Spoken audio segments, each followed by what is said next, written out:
Alrighty, we are live, and we're going to be going over something that, if you don't know, I've been really into a lot of random, old school kind of self-help, original development, how things were. None of this, hey, listen, I'm going to produce a video every single week, kind of like me, but it was, I'm going to produce a book that has decades of knowledge and hundreds of hours and thousands of mentor moments throughout my life.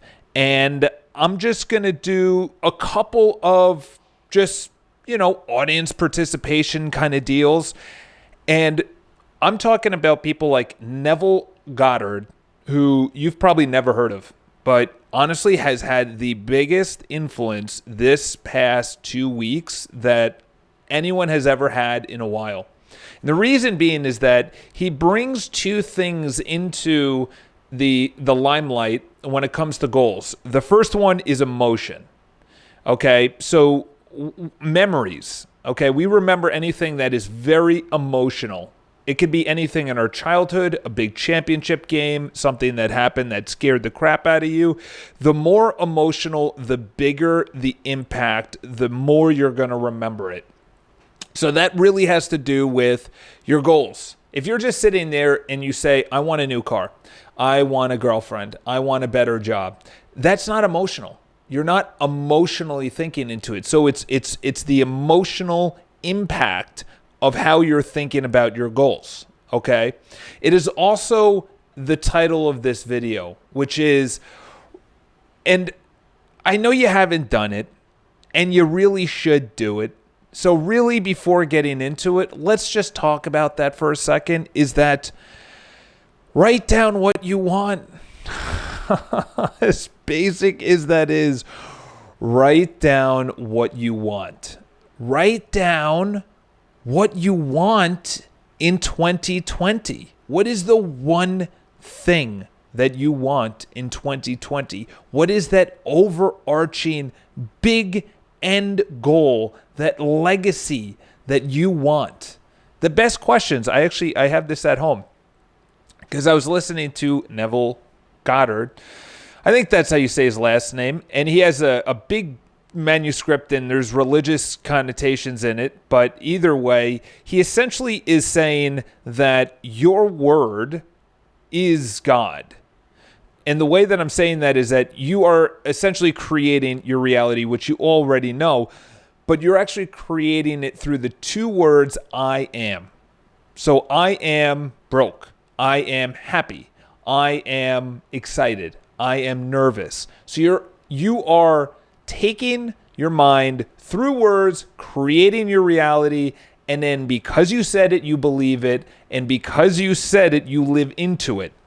So going back to what I was just talking about is, this is the best thing that you could be doing, and the reason I'm making this video now instead of at any other time, which is going into the weekend, is that put yourself at age 75 or 80 years old.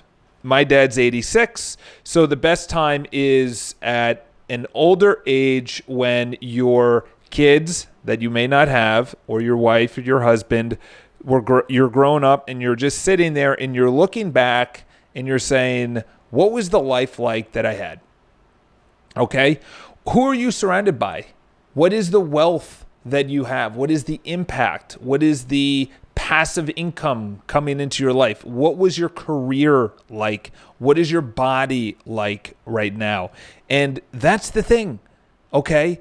The time, God bless, God willing, is going to pass anyway. It's going to pass anyway. You will turn that age unless something happens. So this is the most important thing, is that if you look at someone that's older, and I highly implore you, when you're walking around the supermarket or if you live in a big city like I do, you pass a lot of old people. And you pass a lot of people that are overweight, that are wealthy, they're well-dressed, they're happy, they're excited, they got great jobs, they have great fashion, whatever the case is, you see a lot of people. And when you see a lot of people, you say, what did that person do? What made them make the decision to move out of the city and live by themselves in a rural area? They probably got sick of the city, understandably so. I've been there for decades. I want to move out and just tend to my garden. But they don't have a family. They don't have any kids. They're retired. But they're still young. They're still in their 50s or their 60s. What were their decisions? What made them say, you know what? This isn't right for me. Or I'll see someone that's a little bit overweight. Or I'll see someone that's obese. And I say, okay, what did they do? And when did it start? When was that time, that gap, that the expectation of their body and where they are was so big that they said, fuck it. No need to eat a salad. I'm already beyond where I would feel my expectations of getting back into shape are. That's the best way to put it. Okay, so you're essentially having a gap that's so big that you give up. I had this right up here. You can't really see it, but this is essentially what happens, is that most people get married at an age that is 27, 28, 29. I was talking about it with the guy that I make phone calls with, Eric, and I said, I'm nowhere near getting married right now. I'm looking for a spouse, but I'm nowhere near getting married. Like, if the perfect person came into my life, I'm not ready. And the reason being is that I have a growth stock. My stock is growing, okay? And this is why, because we were talking about it, I know someone that recently just got married, I think actually last weekend. And I ran into her and I just thought, I think she's settling. And he's like, yeah, man, I know a lot of people like that. And we discussed it. And this is the conclusion that I came to, not him. This is the conclusion I came to, is that you hit a point where you just think, I think this is the best I'm going to be. And then you look for someone that is in the immediate time frame or within the next year or 2 years, and then you just say, I'm going to get married, or this is the best job, and then you just settle. You just hit a point where you just say, this is the best job I'm going to get. I'm just going to stay here. This is the best spouse. This is the best my health is going to get. And then guess what you do? You accept it. This is the thing. If you saw my Instagram stories today, I was very passionate today. And the reason I was passionate today is because people don't accept the bad things that go through their mind, and they say they say that their thoughts are them. But instead, it's just a thought passing in their mind. That thought could be, I should be wealthier. I should have more money. Why do I have so much debt? I'm a loser. Whatever the thoughts are, people accept that, but they don't accept that they could change. Do you understand how powerful that is? Do you understand how powerful? So this is the title of the video, is that I cannot, if I could, I would implore you to brain dump. This is journaling, okay? This isn't the greatest journal, but it's essentially something that I do right before I make my phone calls, and I'm going to do right after this video, which is essentially right now, I couldn't attract the quality of women I would want to be, and I won't settle. I need a higher quality person. Exactly. Listen, when someone says, why don't I have? That is the first indication to me, is that they want something even though they don't deserve it. The reason they don't have $1 million, the reason they don't have the job of their life, their career, their calling, their legacy, their goals, whatever, is because they have not become that person yet. Okay?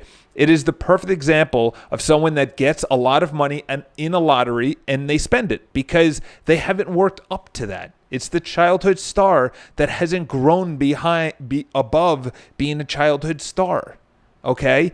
They haven't gone through being dragged through the mud for decades as a comedian, and then boom, oh, who's this Bill Burr guy? Who's this Charles Botensten guy? Well, Charles Botensten has been here since November 15th, 2019, and 5 years earlier. And the reason I don't have the audience is because the stuff hasn't gotten out there. The best way to say it is that I haven't put the time into it. That means the thumbnails, the video, understanding the algorithms. It's for me, doing this isn't really, I know it's going to come, and it will come. And honestly, because this doesn't make any money, I actually have to pay for nicer shit so you guys don't complain about the audio. Kidding. Is that my job is to be really good at something, so when I come on here, I actually have credibility. I'm not someone that says, oh, I read about it in a book. It's like, no, Charles, I made this morning 265 dials. Okay, that was over 2 hours, and then I got on the phone with Salesforce because that's going to be our new CRM, and it was a crazy day. And that's the thing, is that if someone talks about, well, listen, cold calling is about this, or calling for business is about this, well, you read that in a book. You didn't actually get on the phone and had someone literally tell you, some choice words that you can't really say on a podcast. Okay, it's the be, then it's the do, and then you have it. Okay, you don't do and then you have it and then you be it, or you don't. Listen, this is the best way to put it. So Neville Goddard said, and then Brian Tracy in the newest book that I'm reading right now, Maximum Achievement, says that you have to start with the end in mind. And it really hit me when I was listening to that this morning for probably the fourth time, is that you have to start with the end in mind, is that you have to say that I am XYZ, not I will be. Okay, this is very basic, and I know everyone understands this, but it's even in the journal, it says, literally, it says, in 33 days, I will blah, blah, blah. No. I have it already. And if you listen to one of the stories, Neville Goddard was mentored by this guy, Abdullah. And Abdullah was essentially someone that, and when he was saying this, it was, I think, 1958 when he was producing the lecture that I was listening to. And he was talking about he wanted to go to Barbados. And Abdullah, who is his mentor, said, no. You're in Barbados. Goddard didn't understand it. He said, go to bed tonight and he lived in New York City, with the intention of waking up on a beautiful beach. You're going to bed in Barbados. And he was explaining this story of how he got to Barbados without having the money and everything else. Obviously, people say the secret, the law of attraction, all that. And by the way, once you start getting into it, all the old school guys like, Norman Vincent Peale, Goddard, Earl Nightingale were pretty fucking good at what they did. And all these new school guys have nothing on these old school guys. They knew, they were articulate, and they had real jobs, and a lot of them fought in a war, okay? They were badass men, okay? So start with the end in mind. But you can't start in the end in mind. Perfect example for me is what I am saying every single morning, because I'm getting back into it, is I am an elite prospector. So in other words, that's how I loved it. I love calling for business. It gets my heart and my blood flowing. It's challenging. It's live. It's raw. It's real. I have to convince someone. It's influencing. It's on the spot. It's just amazing. I love it. And I can't get that any other way. I can't get that from posting on social media. People are like, I'm going to get business by posting on social media. Cool. If that works, do it. Okay? This is the thing. I am now saying every single thing. I earn $10 million public speaking worldwide. $50 million effortlessly flows into my bank account annually. In other words, and it's so basic, but if you get away, and this is why it's basic, is because most people say, don't say, or it's really hard because I'm saying I have $50 million flowing into my bank account. Okay. I have $10 million public speaking. I know I'm going to be public speaking. I know I'm going to be wealthy. I know that I'm going to be successful. I know that. That's different than saying I am. I know is the future. I am is now. Okay? And I just started, so I can't tell you how amazing it is or have all these crazy stories, but it actually does feel better walking around saying I am a globally known public speaker. Okay? And again, I'm doing the public speaking because that's going to be my legacy. When I'm looking back, and 80 is going to be really young. Really young. I'm going to probably be halfway through my life at 80. No joke. Because if I'm starting on this health journey now at 30 and not going to toot my own horn, but if I have a really good low heart rate, I have cut out all of the toxins that I put in and on my body. I don't use moisturizer or facial cream or, I don't use deodorant. I don't use hair wash.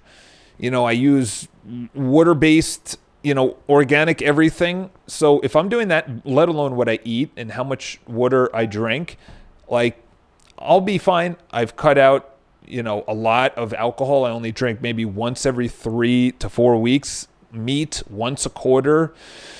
I'm literally going to live for a while. I have amazing amounts of energy. So if you look at all of that, it's just going to it's a matter of time.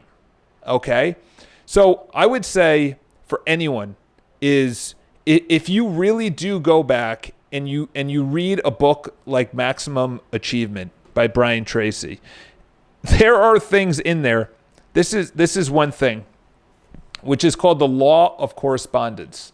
And he just goes, each page has a different law. Okay, the law of belief, the law of cause and effect, which everyone knows, but the law of correspondence really hits home. And the reason it hits home is that everything on the outside was created from the inside. Everything. The way, the lens you look at things. Someone hangs up on you, and then some people will never make cold calls again. Someone will say that's a bad lead. I call them back. The same thing happened. Okay? Sometimes they pick up and they say, I just hung up on you. And I said, oh my God, I thought we got disconnected. That's a different lens. That's a totally different lens. You are exactly where you should be. Exactly where you should be. You have the exact money, body, health, relationships, happiness. You want something on the outside. It's never going to come on the outside.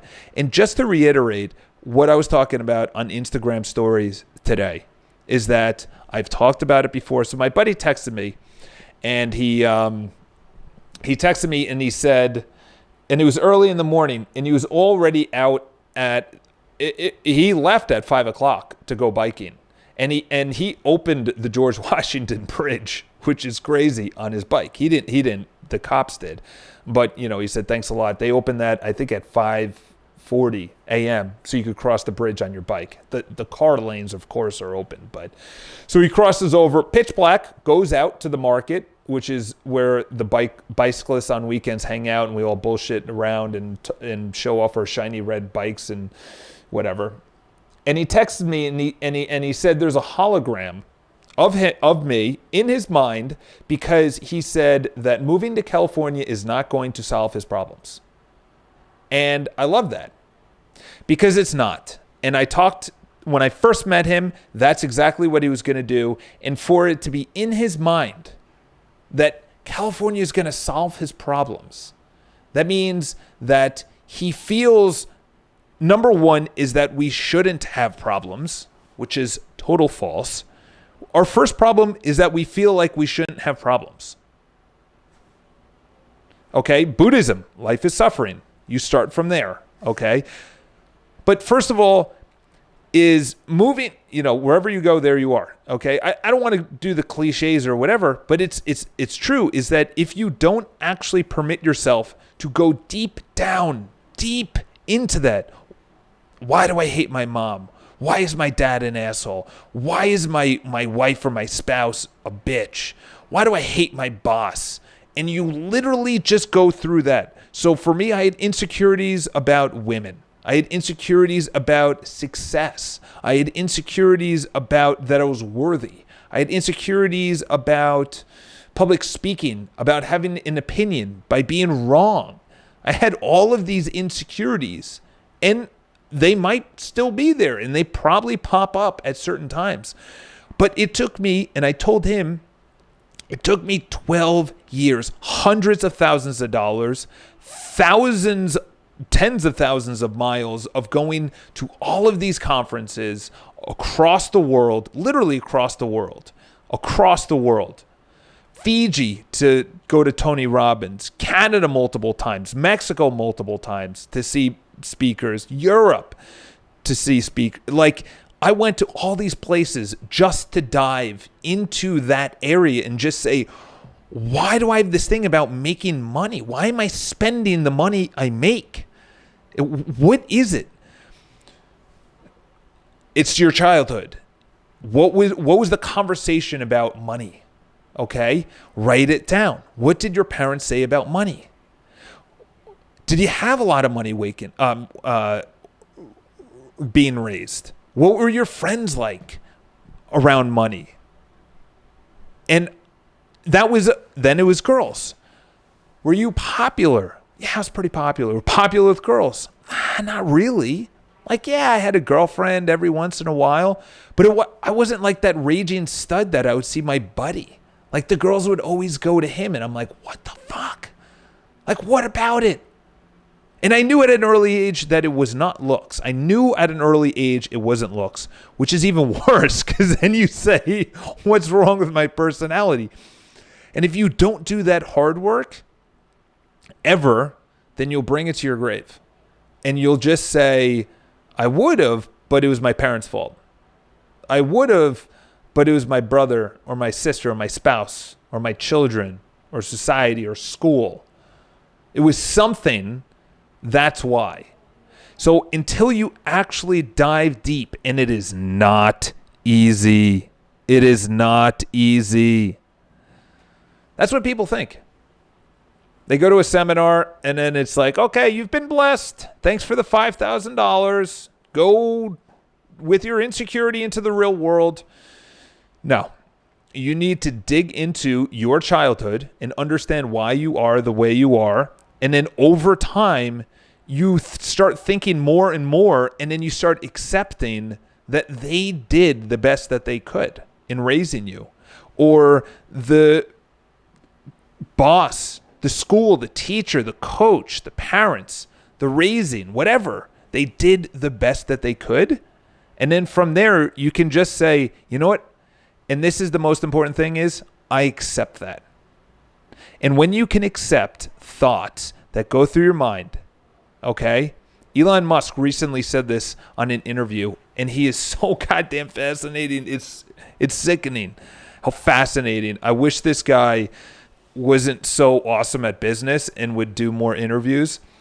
But he said, and it's obviously well known, but the way that he said it, he said, I can't get the exact words, but he essentially said is that we go through life with a one or whatever amount of million-year-old brain, and we feel like we're in control, when in fact that brain is all in control. And it's essentially, they call it about the happiness hypothesis, is that, you have this this rider and this elephant. The elephant is the subconscious mind. But if you really think about it, the mammalian brain is so old, and it controls everything. And if you allow that, which is your subconscious mind, and then the prefrontal cortex, which is essentially, God, the most recent brain, and that's consciousness.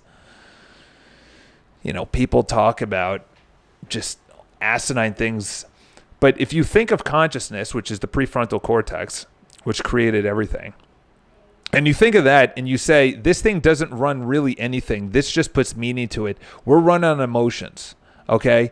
And when you put all of that together, and then you understand that if you can just accept that your thoughts are not you, that your insecurities are not you, it is just a passing insecurity, a passing thought, a passive negative, you can change all of that. Okay, Norman Vincent Peale, the power of positive thinking. You go 1 week. Okay, Emmett Fox. Okay, this is another author, old school author. Just absolutely incredible wisdom that these guys, men, put out there. And if you think about it, you can change anything. And if you accept where you are, then you can go on that road. Okay?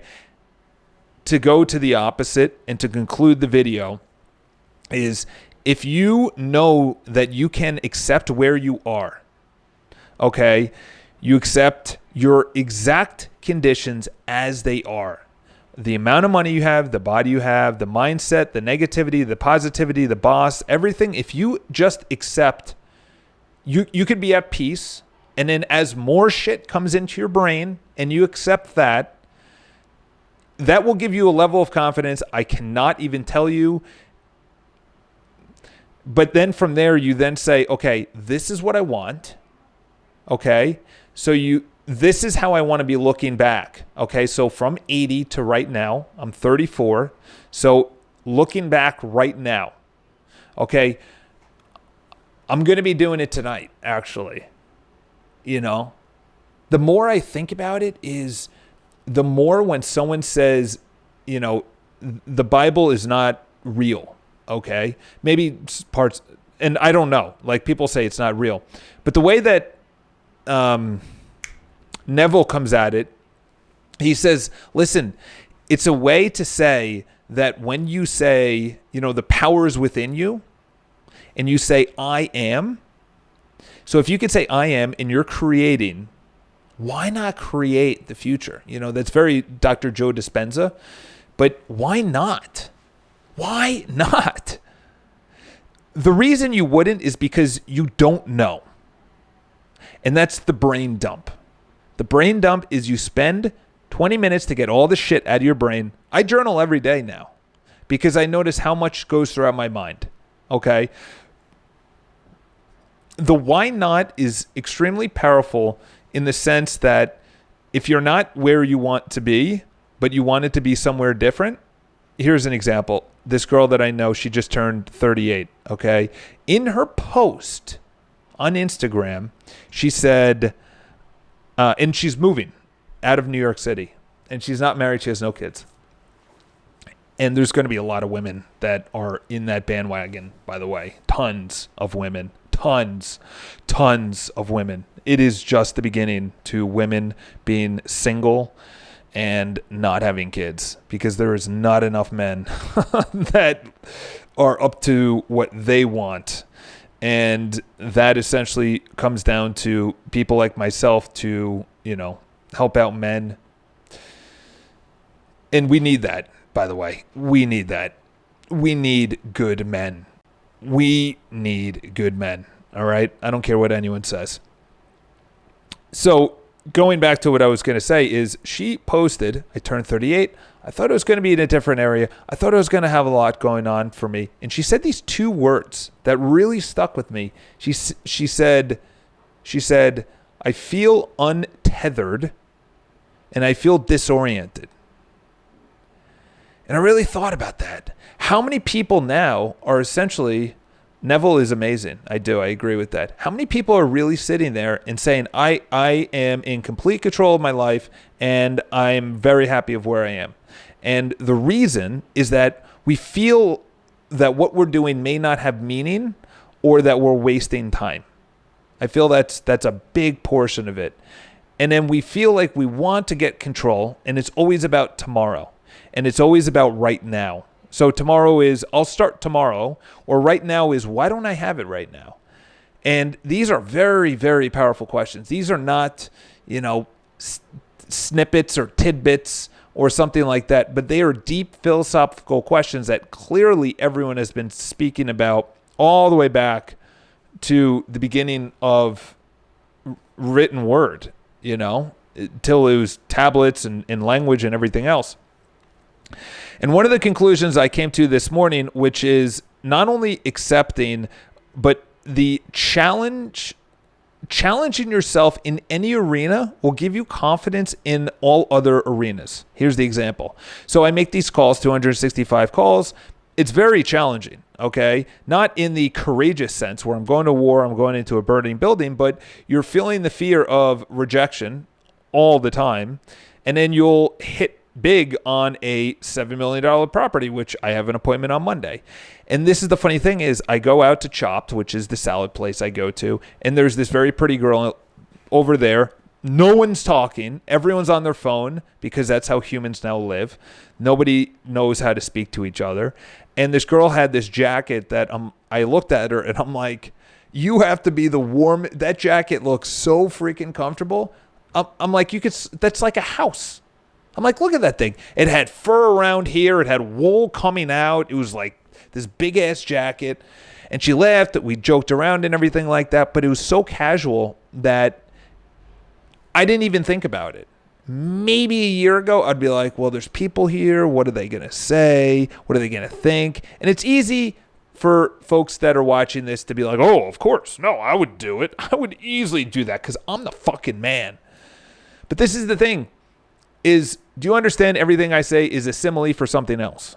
Okay? So the simile of me making tough phone calls allowed the confidence to bleed into other areas. Okay? Me waking up and biking hardcore this morning on my indoor trainer. It was one of the harder sessions that I had. 240 watts for 5 times 5 minutes.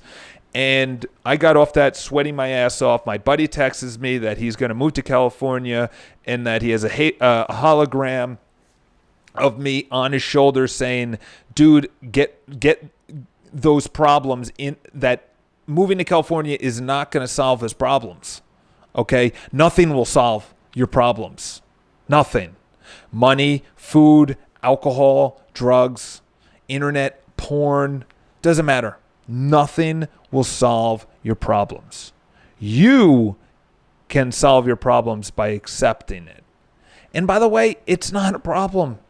What are you going to do? You're dragging around this thing your whole life. Okay? I told you my insecurities before. The easiest way is blaming other people for my insecurities and going to my grave thinking that. And then saying, it wasn't me, it was them. That's why I didn't achieve anything. That's why. And by the way, if you want the highest quality job, money, girl, guy, anything, okay? If you want the highest quality, you have to be the highest quality, okay? So I'm going to go and say, I would have made more money, but I would have had a better spouse, but I settled in life because it was my childhood. It was because of all these people around me that implanted this bullshit. Yeah, they did. They implanted a lot of bullshit. Everyone has implanted bullshit. Nobody has perfect stuff. Nobody. Tony Robbins' kid, he went through a lot because Tony wasn't around. Ray Dalio, one of his kids, was addicted to drugs. Jack Canfield, he doesn't get along with his son because they weren't around. These are figures, public figures, spiritual figures. Maybe, Phil Knight, yeah, the guy from Nike, one of his kids hates or he was addicted to drugs. The other one drowned because, what? Dude, everyone has problems. The number one problem is that we think we shouldn't have any problems. And I'm not going to give you, sorry to hear, I apologize, blah, blah, blah, because we all have it to whatever extent. And we fence ourselves in mentally, and then we create a little barrier in a comfort zone. And the older we go, the higher that fence goes. That barrier gets up, and then it starts creating a ceiling, and now we're enclosed and we're imprisoned in our own mind the older we get, and then you can't even get out. So I cannot implore you enough to think about the end in mind. What is the end? What is your legacy? What do you want to be known for? What do you want people to be saying on that little dash between when you were born and between when you died? What is that dash? What do you want there? Okay? Start with that, and then you say, who do I need to be right now to be that? Charles, I am a global speaker earning $10 million. I earn $50 million annually passively. I am an elite prospector. BPI operates all over the world. These are things that I have in my mind. I use acceptance courage a lot. I talked about that. All right? Yeah, exactly. Don't wish it was easier, wish you were better. Or as Grant Cardone said, listen, don't lower your goals, up your activity. You know, in real estate market, if you haven't been following me, it's a buyer's market. So what am I going to do? Lower my goal? No. Make 265 calls. He made 191 calls.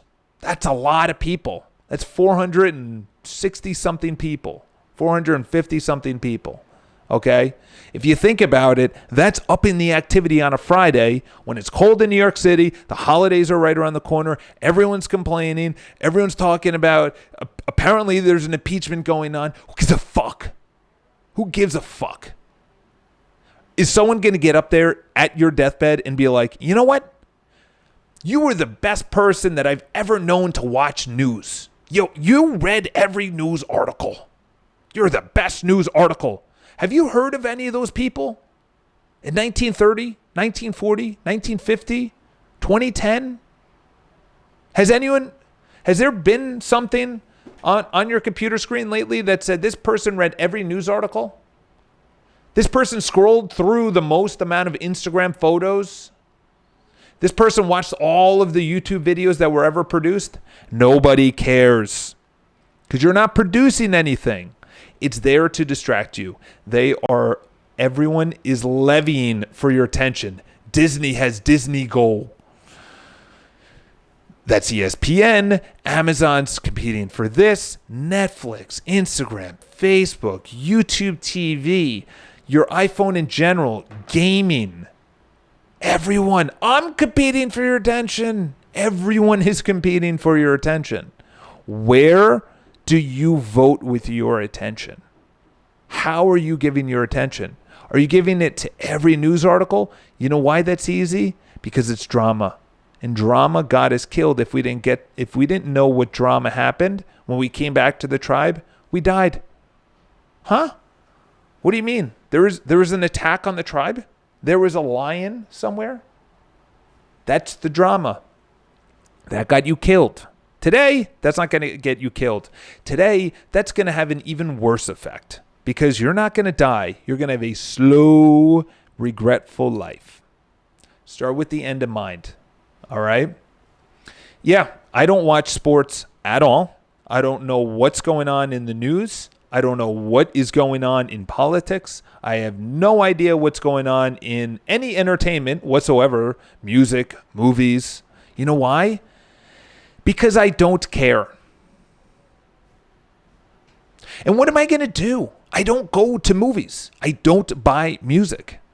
I listen to the same Spotify playlist, which is house music when I'm making phone calls or rock music when I'm running.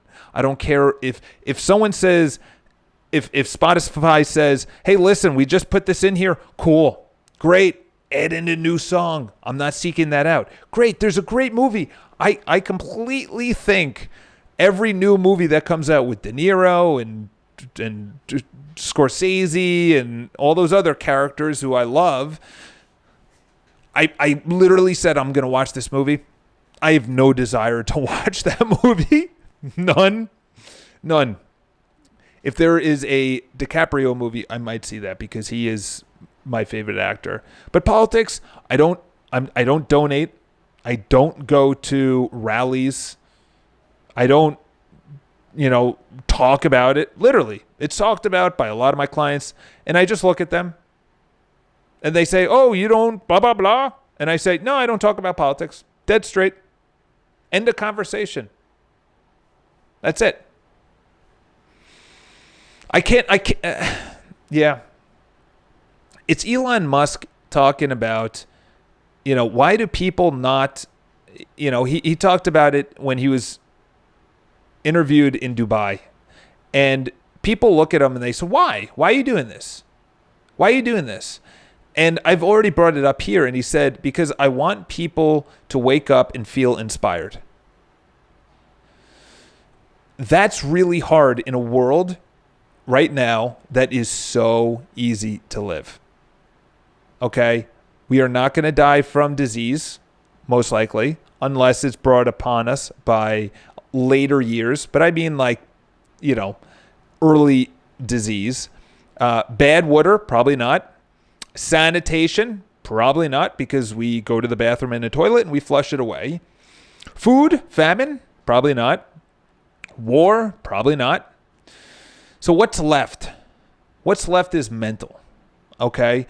And we are now creating problems. So instead of creating problems, we create, it's going to sound corny, but we create the future, and we accept problems.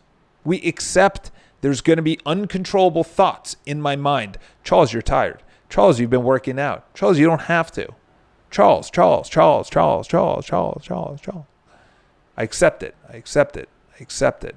Okay? Acceptance curve. Yes, I will watch the new Curb because Larry David is fantastic. I'm going to leave you on this one thing that I've been using for a while now, and it's called acceptance courage. So, by the way, you hear that in the background? That's New York City for you. Acceptance courage is, and I actually know the difference between all the sirens. That is a cop. I know the difference between a cop, a ambulance, a volunteer organization, I know.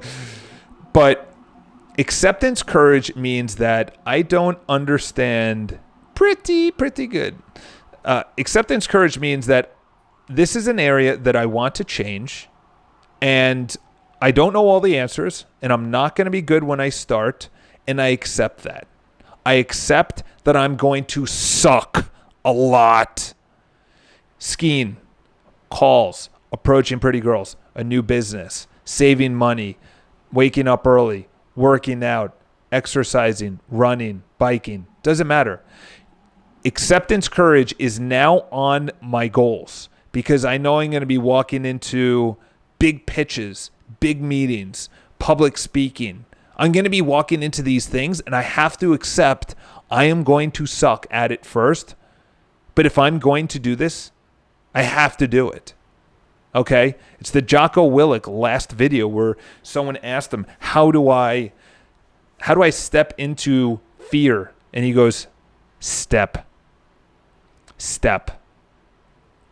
All right? Well, start with the end in mind, please. And if you don't know what the end in mind is, nobody does. I don't. But I do know that if you write it down and you think about it and you put emotional impact and you think about it every single day, that there will be a better chance that you will have exactly what you want. So have an amazing day. Enjoy your Saturday. I'm going to go visit my pops. He's going through some things health-wise. So it's going to be good to, understand that you see it live from someone that you know personally, that you only have one life. And I will be in his position at one time, in a hospital bed and being like, what did you do? What'd you do? Charles, what'd you do? For him, he did an amazing job. It's like, yeah, it's powerful.